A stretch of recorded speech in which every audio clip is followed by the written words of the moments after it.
Hey, good afternoon. Welcome back to A Moment with Tiniki. I'm so glad that you are here. If this is your first time, welcome. This is a space built for women who are in the middle of something, not at the beginning where everything feels fresh and full of possibility. Not at the end where you can look back and see how it all worked together. Just in it. In the middle, in the waiting, in the wandering, in the quietly trusting and hoping nobody notices how hard you're holding on. And that's who this show is for. Today's episode, we're talking about faith.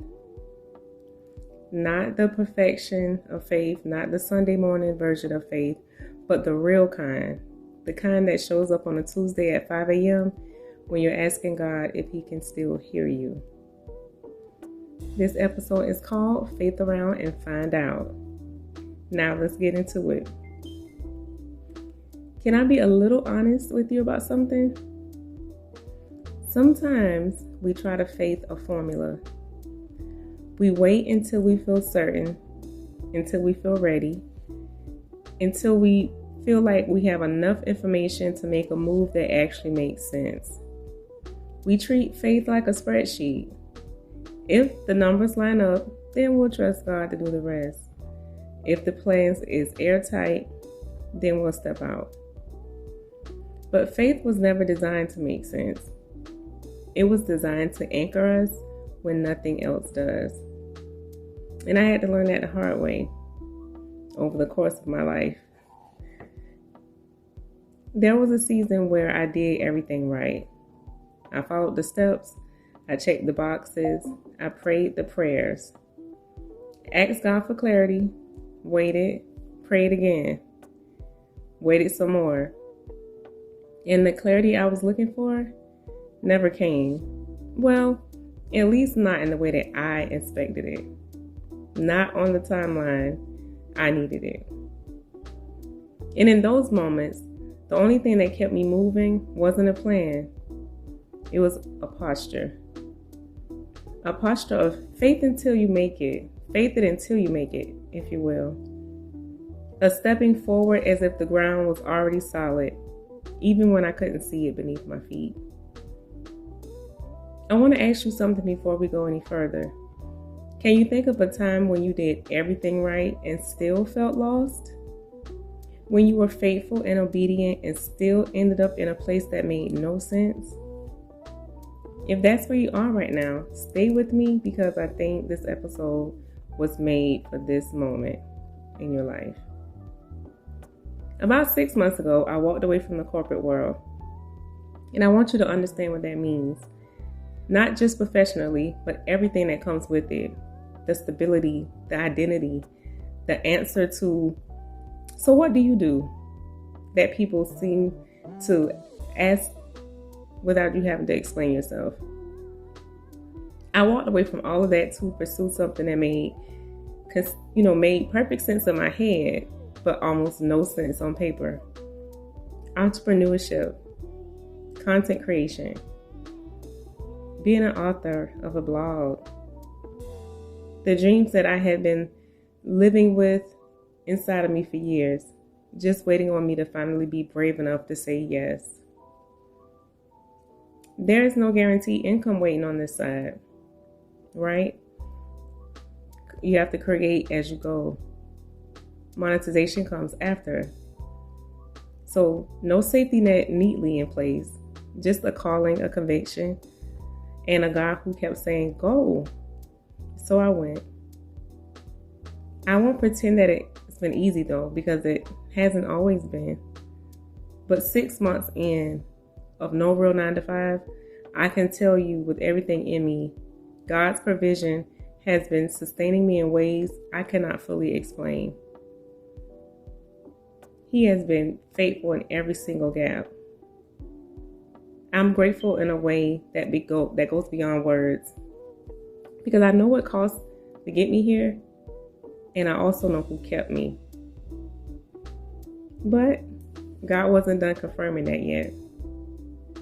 In February, I was in church, just a woman in the crowd, carrying everything I had been quietly trusting God with.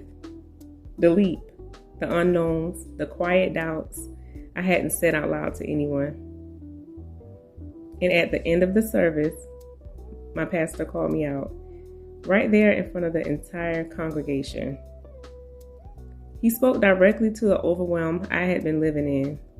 He told me that God had heard my prayers and that what I had been believing for was already on its way. All I had to do was accept it. And I cannot even fully explain in words what happened to me in that moment. But something shifted.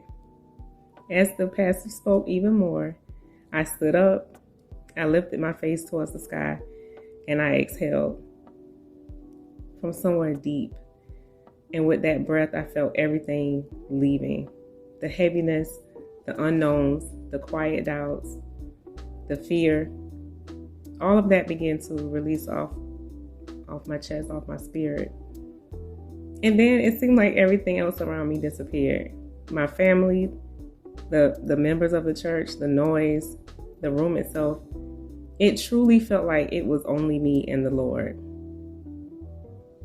Like a moment just for us and nobody else. Like God had stepped out of eternity to say, I hear you, I see you, and I have not forgotten a single thing that you trusted me with. And woo, I felt the presence of the Lord over me, and I haven't been the same since. I felt so seen in a way that only God can make you feel seen. Not just acknowledged, but known, like He knows me. That's what God does when you stay faithful. He has a way of meeting you publicly with what you've been carrying privately, and using some of the most unexpected moments to remind you that He was with you the entire time. Hebrews 11, verse 1 says, Now faith is the confidence in what we hope for, and assurance about what we do not see. What does that mean? Not all things are seen, not all things proven, not things perfectly planned, but hoped for. That means faith was always meant to live in the tension between where you are and where God is taking you. Corinthians 5:7 means, or says, we walk by faith and not by sight. We walk, not waiting, not frozen. Walk means movement, because stopping would have meant fear was going to win. Faith is bigger than fear. Not because fear isn't real, because it is. Some of our fears are loud, reasonable, and have receipts. But faith has a longer memory. Faith remembers every time God came through, even when you couldn't see how He could. Faith just isn't for the mountaintops. It's for the in-between, the waiting rooms, the prayers that haven't been answered yet. Psalms chapter 46, verse 10. Be still and know that I am God. It doesn't say not be certain, not be comfortable, not have it all figured out. Just be still. And that kind of stillness isn't passive. It's the most active, intentional act of trust that you can offer God in any storm, is to be still. And Proverbs chapter 3, verses 5 and 6. Trust in the Lord with all your heart and lean not on your own understanding. In all your ways submit to Him, and He will make your path straight. Lean not on your own understanding is the part that gets us every time, right? Because we're planners, thinkers. We want the map before we take the first step.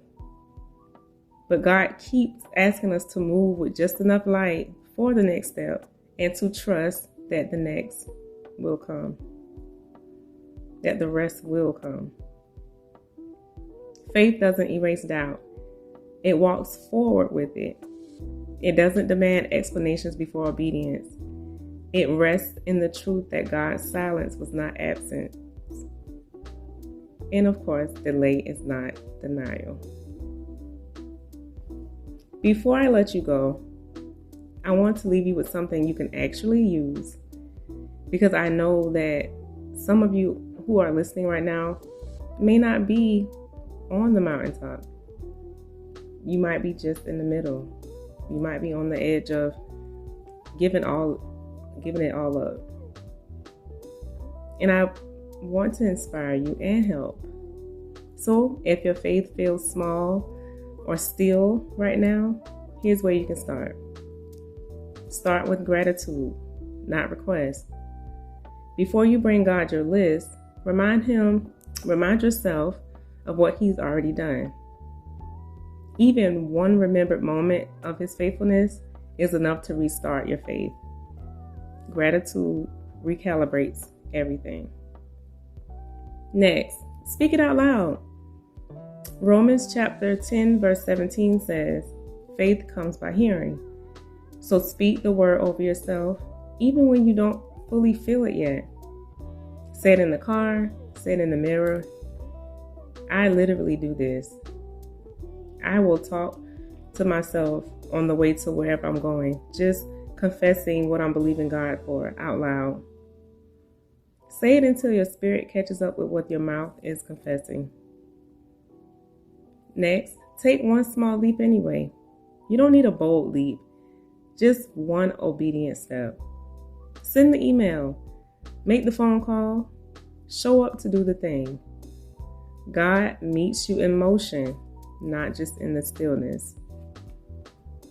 Another one is stay in community.